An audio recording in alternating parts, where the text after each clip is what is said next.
What would happen if you could stop worrying so much about what your team was doing all day and instead focus in on what you're supposed to be doing to move your business forward? Sounds like a dream, but right now you're living the nightmare of having to overcoach, over-handhold, and over-check in on your team's work. Let's put an end to that and instead roll out super clear 5-hour work plans, drum beats, and more of my signature tools that drive accountability and self-sufficiency deep into your team. All you have to do is join a Leadership Lab program, and I'll help you turn your team troubles into triumphs. You'll be learning and growing alongside some peers that will become valuable business friends. So why not go beyond this podcast and join us? It could be the smartest thing you do this year. Book a call with me and see what program would best fit you over at the website, stackingyourteam.com/programs. Hello, leader. A big part of your role as a leader is to encourage and motivate your team. But for some of you, this doesn't come naturally, and you fret about doing it well, so you might avoid it altogether. You don't want to sound fake. You don't want to overdo it. And many of you think, well, I give them a paycheck, so why do I have to do anything else? Well, you do if you want to keep the great team members that you have.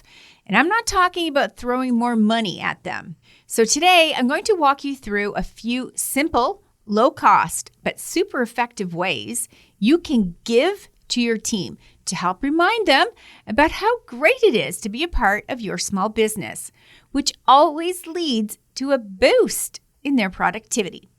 And P.S., stay tuned to the end of this episode to hear about a new guide that we've created for you that shares 12 more ways that you can motivate your team without giving them a raise.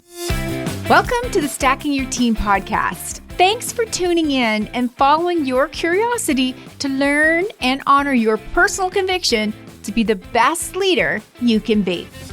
On this podcast, you won't hear a bunch of theories presented by academics who haven't been in a workplace in years or ever, and you'll not hear from executives who are flush with capital, people, and pool tables in their cafeteria telling you how to build team culture. Nope. Why? Because you are a small business owner and you've built something great out of nothing. And through it all, you've learned that you need a team, but not just any team. I'm your host, Shelli Warren. I've led winning teams in retail, innovative technical teams at a Fortune 50 corporation for decades, not-for-profit boards, and in online business, and helped many remote teams win at work. And I can tell you that no one escapes team troubles, including me. These days, I'm the CEO of Stacking Your Team, where I teach and develop tools for small business owners so they can attract, retain, and develop their teams so the founder can step out of her day-to-day operation. I'm so happy you're here because we all know that the people side of running your business is often the most difficult, and the team that got you here may not be the team that gets you there. So come on, let's jump in to today's episode. Team turnover, ghosting, quiet quitting, excessive sick time, and mediocre performance are all very real situations that small business owners can find themselves in. You might be challenged right now with one of these. If you are, then you're likely at your wit's end trying to turn people's performance around. So here's a question for you. Have you ever asked your team what they want? You'd be surprised how many small business owners don't ask that question because they're afraid to hear that those team members are going to want more money, more time off, more flexibility, more boundaries, more worthwhile work, more prestige, just more, including the stuff that they want, but they can't quite describe. If you're afraid to hear what they want because you're not confident that you can even provide it, not knowing isn't helping you at all. You're simply avoiding the truth, maybe stalling for time when revenues improve, or just stalling for no real good reason at all. But motivating your team doesn't have to include giving more money. At the end of today's episode, I'll let you know about a resource that we've created for you that gives you lots of ideas to keep your team happy at work without a raise. Because after all, the business needs to be profitable in order to make any changes to your compensation model. But right now, let's go back to basics of leadership and your specific role. I'm going to share 5 ways that you can personally give gifts to your team that might seem general, common, or natural everyday occurrences. But for many of you, it's been the exact opposite, and your team is feeling it. Here's something to consider. It's a fact. When team members don't feel that their basic needs are being met at work, they start to act differently, and not in a good way. You'll see signs of disengagement, complacency, scapegoating, and gaslighting. In addition to looking for their next career move elsewhere and creating drama amongst their peers, they can also become increasingly entitled and start to take whatever they can from the business as a way of getting something to recoup whatever they feel they haven't been given. Yikes! At this point, it can be very difficult to re-engage someone who's creating this much damage across your team, and it will likely lead to termination. You'll find yourself wishing you'd made some changes sooner rather than having to reactivate your hiring process again. So let's get out in front of this negative behavior and start to look at what you can give your team members that demonstrates your commitment to them, your appreciation of their skills and expertise, and help them stay in the enthusiastic and more positive lane, even if you can't afford a bump in pay right now. Here's the first gift that you can give your team to keep them motivated: your time. Set up regular one-to-ones with your team members and a regular drop-in time for people to come forward with, whatever's on their mind. Teaching your team how to respect your time and how they should respect their own time is the secondary gift of this one. Set up drum beats for these touch points and commit to them. Nothing says you're just not that important to me than canceling a one-to-one or hosting it, but being so focused on your phone or your email inbox the whole time instead of them. It's also not appreciated if you set up a Slack channel or a ClickUp list to capture questions and ideas and follow through, but you rarely respond.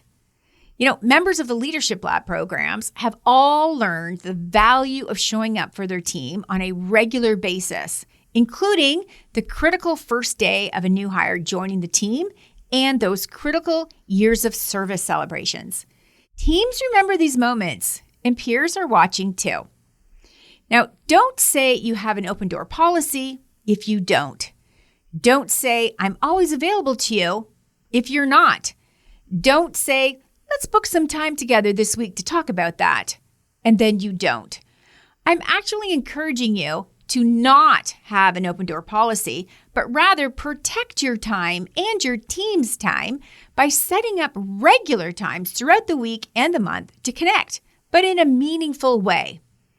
Now, everyone knows that time is money, and your team members' time is just as important as yours.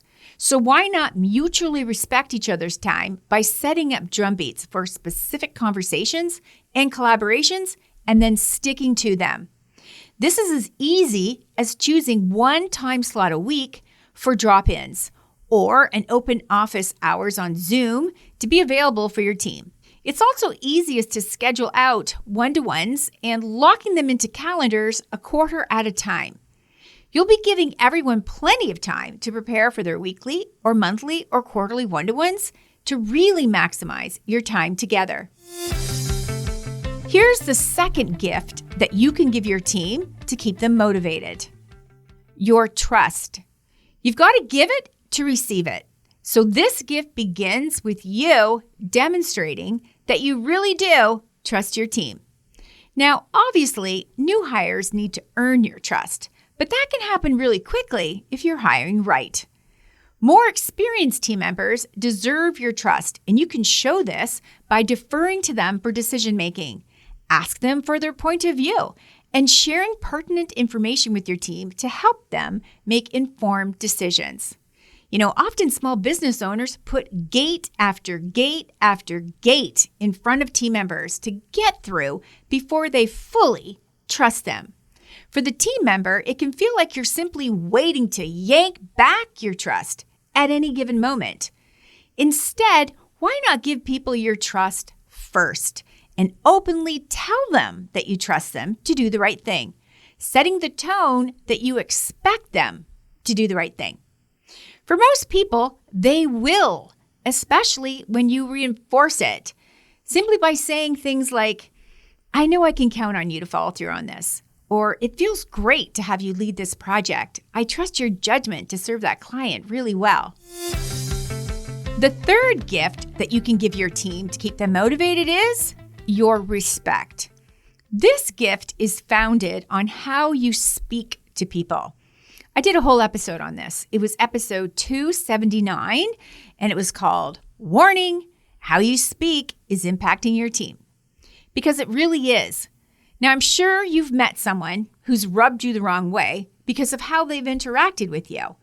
Or you've witnessed a customer berating a server, and you've likely seen a boss embarrass a team member in front of a customer or a peer.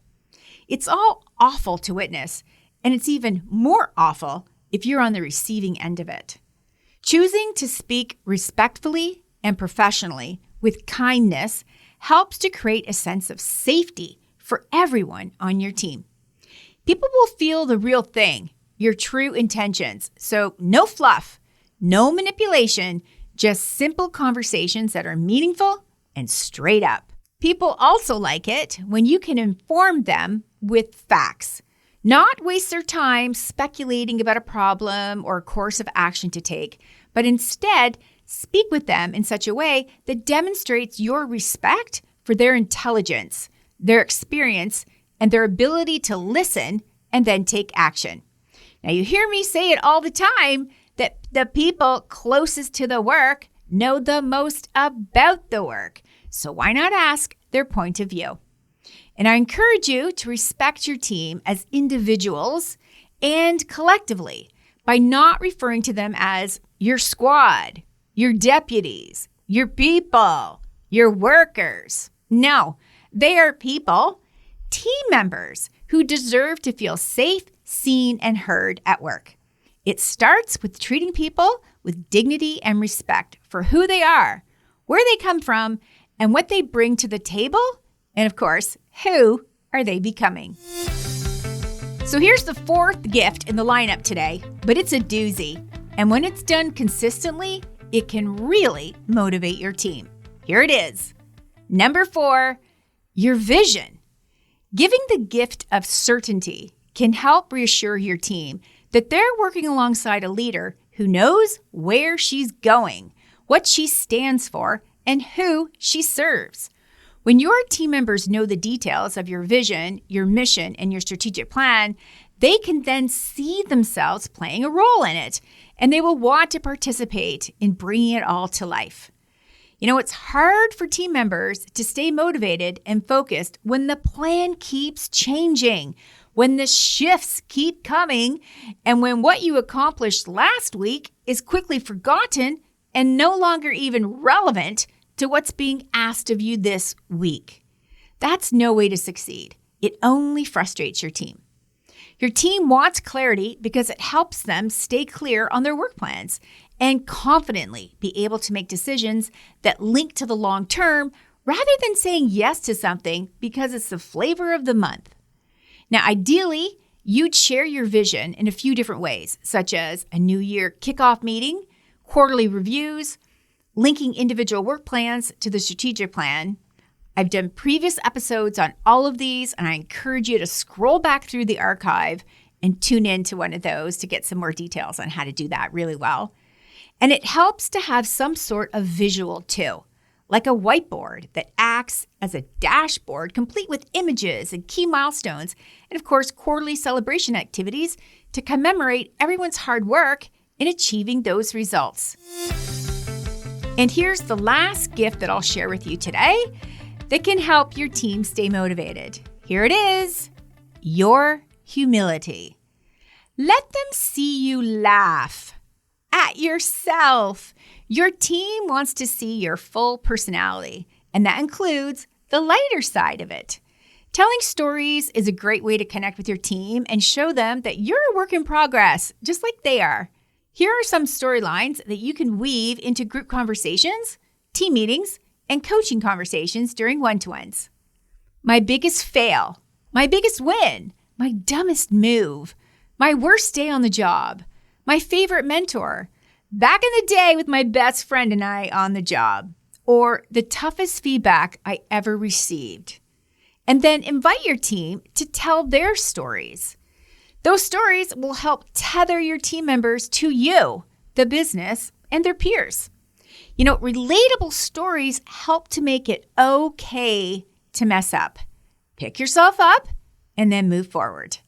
And activities that showcase unique skills that wow people who don't have those abilities is also a fun way to show your humility and take ownership for what you do well and what you don't do so well, but all in a lighthearted way.